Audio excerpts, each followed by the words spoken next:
Waheshimiwa viongozi na wananchi wenzangu, napoelekea kuhitimisha niseme kuwa toleo la sheria za Tanzania zilizofanyiwa urekebu la mwaka 2023 ni dhamira ya dhati ya serikali kujenga taifa linalosimamia utawala bora na utawala wa sheria kwa kuwa na sheria zilizowekwa wazi, zilizo sahihi na zinazoeleweka.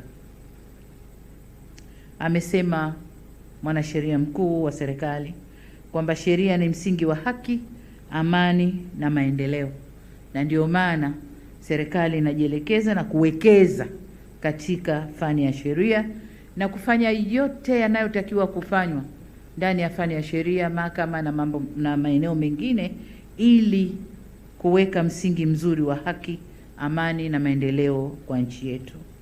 Wote mnakumbuka mapendekezo tuliyopata kwenye Tume ya Haki Jinai, mapendekezo ambayo serikali yetu tumejitahidi kuyatekeleza kwa kiasi kikubwa.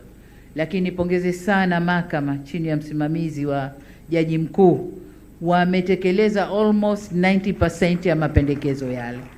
Kwa hiyo vyombo vingine navyo vinafuatilia kutekeleza yale, ikiwemo hili tunalolifanya leo, ni kutekeleza mapendekezo ya haki jinai ili haki inawiri, ishamiri nchini na taifa lipate maendeleo.